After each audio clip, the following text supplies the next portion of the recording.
Habíamos visto el capítulo de cinemática. Cinemática, dentro de la física clásica, explica cómo se mueven los cuerpos, pero no por qué.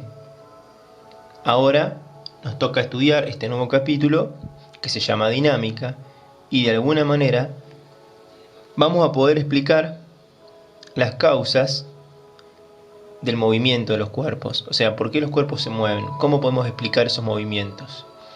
Entonces, para hablar de movimiento y poder explicarlos, vamos a necesitar introducir el concepto de fuerza. Bueno, ¿y qué es una fuerza? Básicamente se define como la interacción entre dos cuerpos, pero esa interacción puede ser de dos maneras: por contacto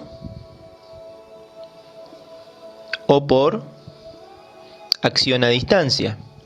O sea, si tenemos un carro y queremos que se mueva, podríamos empujarlo, podríamos aplicar una fuerza. De esa manera lo estaríamos moviendo. Esa sería una fuerza por contacto. Ahora bien, otro tipo de fuerza, que es una fuerza a distancia que se manifiesta en la naturaleza, es la siguiente. Supongamos que sobre la superficie terrestre tomamos un objeto, lo soltamos, el objeto va a caer. Es decir, no fue necesario que el objeto esté en contacto con la superficie terrestre. Al momento de soltarlo, apareció una fuerza que lo llevó a la superficie, y es la que conocemos como fuerza peso. Otro ejemplo de fuerza a distancia podría ser, pensemos en un imán, ¿sí? Los imanes tienen un norte y un sur, ya lo vamos a ver más adelante, ¿sí? Entonces, un imán y un objeto, ¿sí?, metálico, podría ser hierro. Bueno, no es necesario que estos dos objetos se toquen, el imán y el objeto de hierro. Podemos sentir la interacción a distancia. Si nosotros tomamos un objeto y tomamos otro y lo acercamos, vamos a sentir que hay una fuerza de atracción, por ejemplo, entre esos dos elementos. Sin embargo, no es necesario que esos dos elementos estén en contacto. Bueno, acá hablamos de una fuerza de campo magnético en este caso, campo gravitatorio. También está lo que se conoce como campo eléctrico. Pero bueno, nosotros básicamente tenemos que distinguir estos dos tipos de fuerzas. Ahora bien, vamos a continuar con algo muy importante en física, que son las leyes de Newton. Antes, una aclaración. Cuando hablemos de fuerza o fuerza resultante, es decir, cuando nosotros escribamos la letra F solamente, ¿sí?, vamos a estar hablando de fuerza resultante. Y la fuerza resultante podría ser la suma de una fuerza más otra, más la cantidad de fuerzas que estén presentes en la situación de estudio, ¿no?, en la situación problemática de estudio.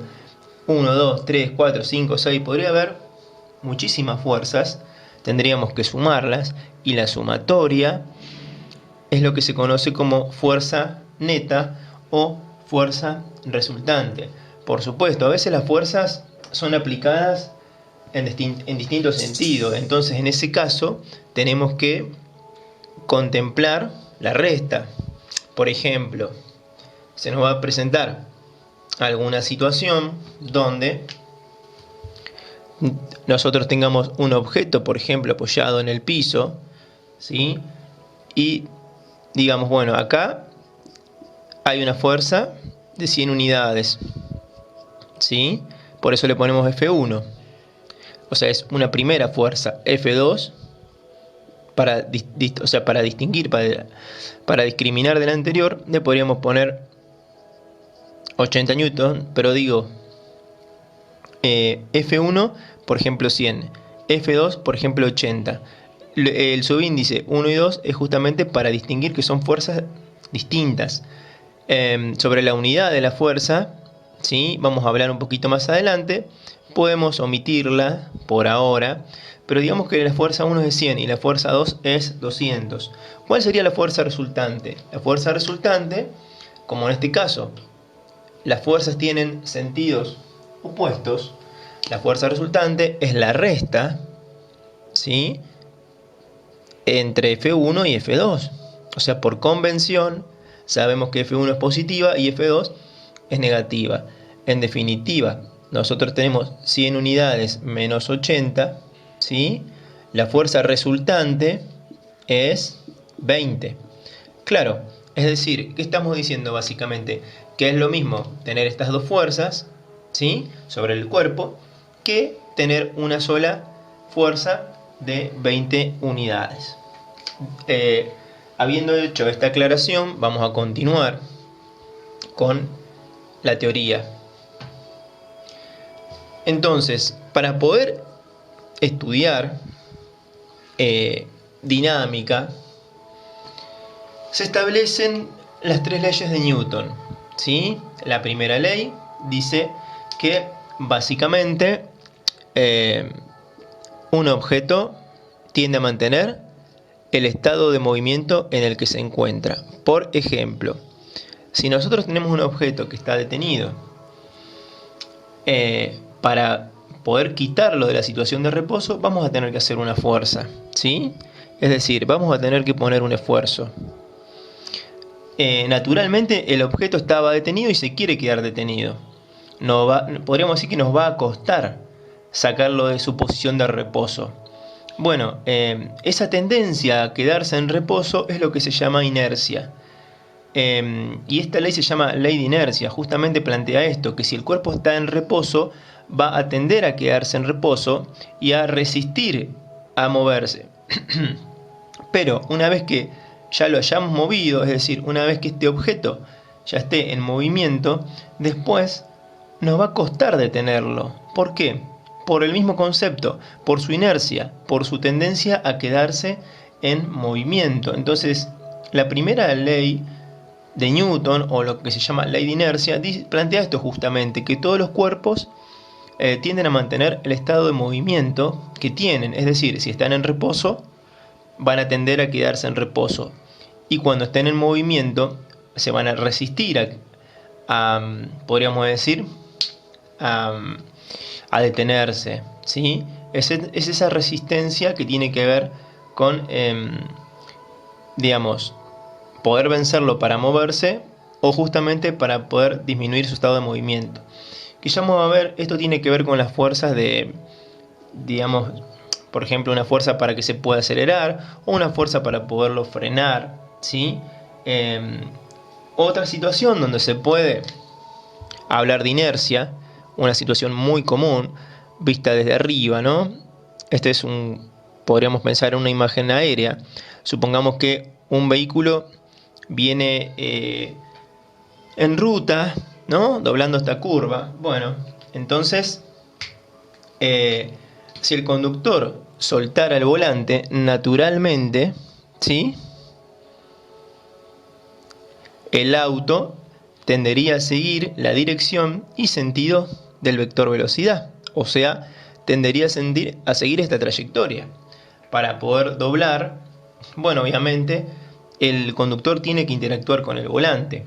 Pero la ley de Newton dice eso, básicamente. La primera ley, que si el cuerpo tiene esta tendencia, es decir, si el cuerpo tiene este estado de movimiento en este momento, ¿sí?, el conductor suelta el volante y bueno, el objeto va a seguir describiendo un movimiento rectilíneo uniforme.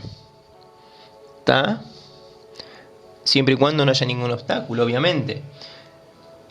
Y para poder doblar, para poder modificar el estado de movimiento, va a tener que aparecer una fuerza. Esa es la fuerza de rozamiento en el pavimento, que le permite doblar, ¿sí?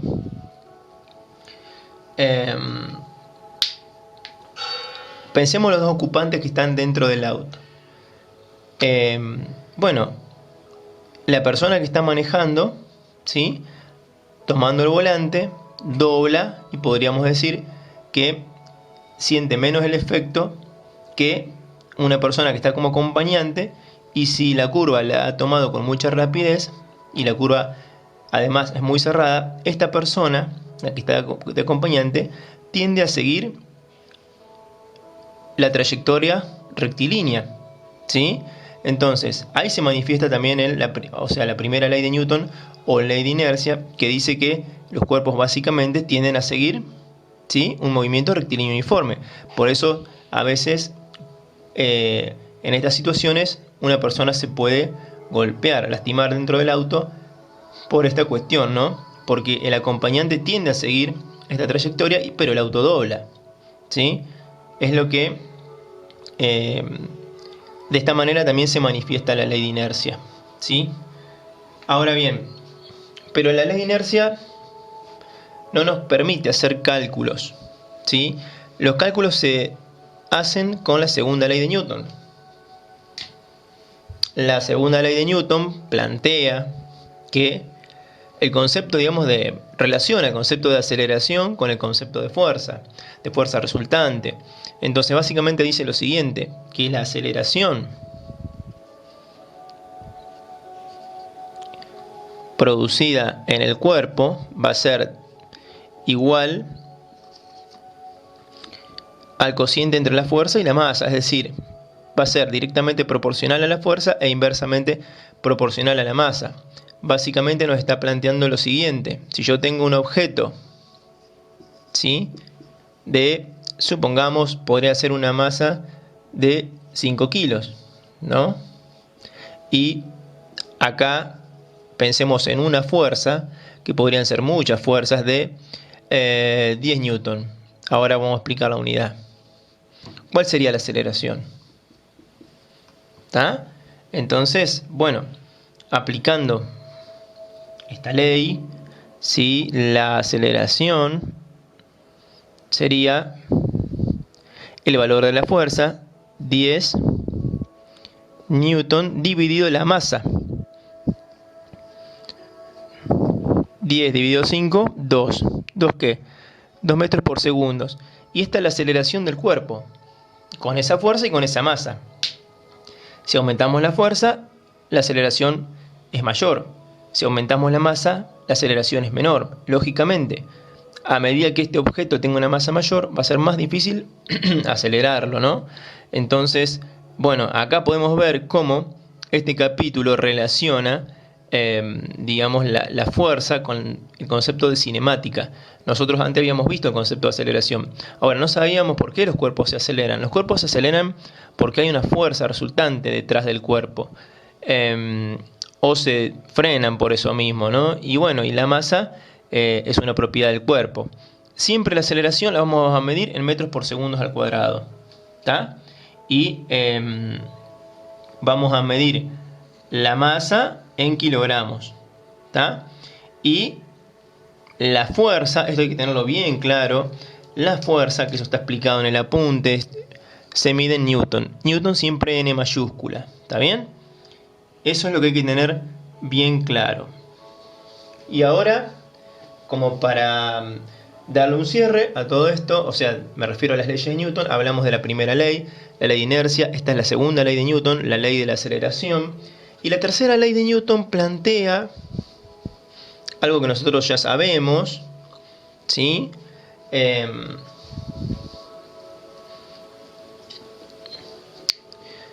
Lo que es ley de acción y reacción. Es decir, vayamos al mismo caso. Cuando digo el mismo caso me refiero al simple caso del objeto apoyado en la superficie terrestre, ¿no? O sobre una mesa podría ser. Ahora bien, si pensemos, aislemos al objeto solamente, pensemos que el objeto realiza una fuerza peso hacia abajo, o sea, su peso es hacia abajo, ¿está bien? Ahora bien, ¿por qué el cuerpo no se cae si el peso es hacia abajo? Y porque está en la mesa. Eso es verdad. Entonces, la mesa lo que hace para que poder mantener el cuerpo en equilibrio, es decir, sin que se caiga, es hacer una fuerza idéntica en valor a la fuerza peso, pero de sentido contrario. Esto se llama fuerza normal. ¿Sí? ¿Por qué fuerza normal? Porque es perpendicular a la superficie de apoyo. Ajá, entonces, ¿qué tiene que ver esto con la tercera ley? Bueno, la tercera ley, como dijimos, se llama de acción y reacción, y básicamente dice que si esta es la causa, ¿sí? O sea, tengo la fuerza peso, que tiene esta dirección, este sentido y este valor, ¿tá? Va a responder, el piso en este caso, responde con una reacción a esta acción. Esta es la fuerza de acción y esta es la reacción. La reacción va a ser idéntica en dirección y valor, pero de sentido contrario. ¿Tá? Eso indica la ley de acción y reacción. Y está presente, por ejemplo, en las caminatas. O mejor dicho, la posibilidad que tenemos de caminar o la posibilidad que tiene un auto de avanzar, ¿no? Pensemos en la rueda de un auto. Pensemos en el pavimento y acá la rueda de un vehículo. Supongamos que la rueda gira así. Entonces, la rueda lo que hace es, al girar así, obviamente, porque está acoplada a un eje y eso está relacionado con el motor del vehículo, la rueda lo que tiende a hacer al girar, ¿sí?, es desplazar el piso hacia atrás. Pensémoslo así. O sea, hay una fuerza de acción de la rueda sobre el pavimento. O sea, la tiende a desplazar o lo tiende a desplazar hacia atrás. Bueno, el pavimento justamente reacciona devolviéndole la misma fuerza pero de sentido contrario. O sea, el pavimento sobre la rueda hace esta fuerza, ¿sí?, que la vamos a llamar fuerza de reacción. Por lo tanto, si esta fuerza es 100, esta fuerza es 100. Entonces, esta fuerza es la fuerza que permite avanzar al auto, o sea, avanzar hacia la derecha. ¿Está? O sea, digamos que de vuelta, ¿no? Repetimos, la fuerza que ejerce la rueda sobre el pavimento es la de acción. Ahora bien, el pavimento sobre la rueda ejerce la fuerza de reacción, que es igual a esta, en valor, en dirección, pero sentido contrario. Si esta es 100, dijimos esta será 100 también. Ahora, ¿cuál de las dos fuerzas le permite avanzar al auto? Esta, la de reacción. Lo mismo pasa cuando caminamos y en vez de pensar en una rueda, podríamos pensar en nuestras zapatillas. Para terminar, para ir cerrando, vamos a hablar de dos fuerzas que se suelen presentar seguido en nuestros problemas. La fuerza de acción, dijimos peso, y la fuerza normal. Básicamente, el peso se define como masa por gravedad, ¿sí? Y la aceleración de la gravedad sabemos que es 10. Entonces, cada vez que hablemos de peso, cada vez que utilicemos el peso, tenemos que pensar que la masa debe ser dato y la gravedad para nosotros es 10. Entonces, si yo tengo una masa de 5 kilos, sé que la gravedad en la Tierra es 10, 5 por 10 va a ser 50. ¿50 qué? Newton. El peso es una fuerza y se mide en Newton. ¿Está bien? El peso se va a calcular siempre así, masa por gravedad. La gravedad es la aceleración de la gravedad. En la Tierra es 10 para nosotros.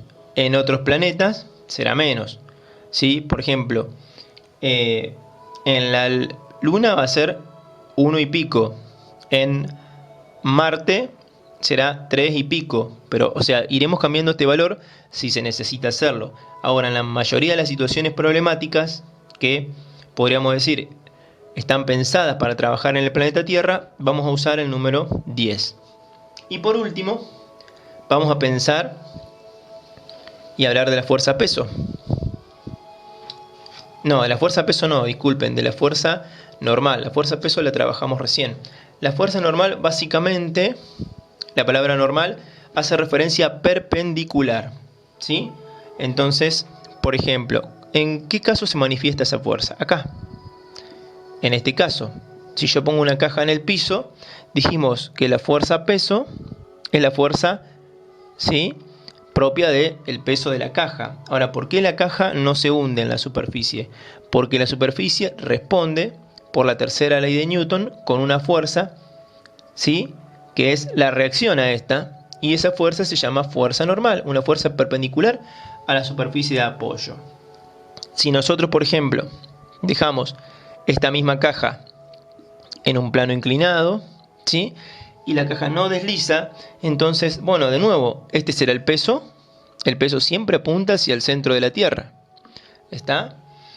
La fuerza normal es la fuerza justamente normal, perpendicular a la superficie de apoyo. O sea, esta fuerza forma un ángulo de 90 grados respecto a esta superficie, ¿sí? Eso va a pasar siempre. La normal es perpendicular a la superficie de apoyo. Si esta fuerza no estuviera, o sea, si el plano inclinado no realizara esta fuerza hacia afuera, bueno, el objeto tendería a hundirse también, como se hundiría acá, pero no se hunde por esto. Ahora bien, ¿por qué no se cae? Porque hay una fuerza también, una fuerza de rozamiento, que es hacia allá. Es decir, necesariamente tiene que aparecer una fuerza de rozamiento que no deje caer al cuerpo, o sea, que no lo deje deslizar siguiendo la trayectoria paralela al plano inclinado, ¿no? O sea, esta es la fuerza de rozamiento.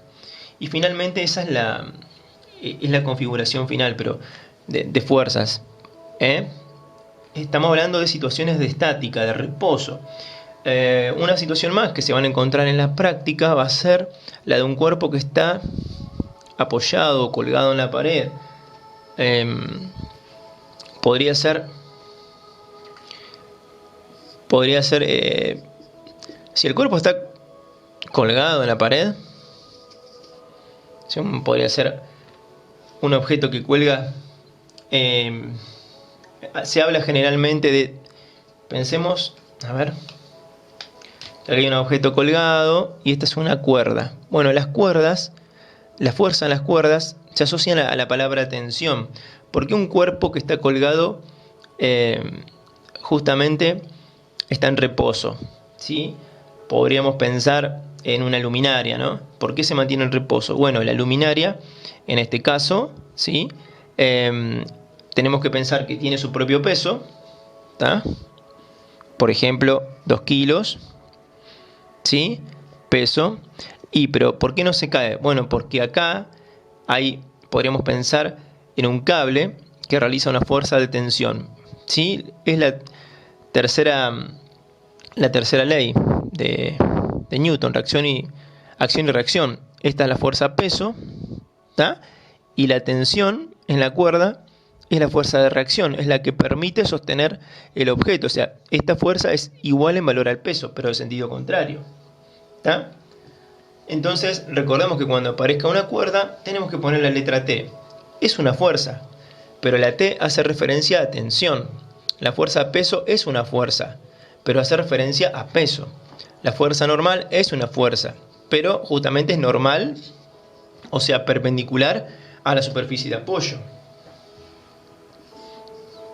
Hay otro ejemplo más que plantea la práctica, que es la de una pared que tiene un objeto que hace contacto con ella.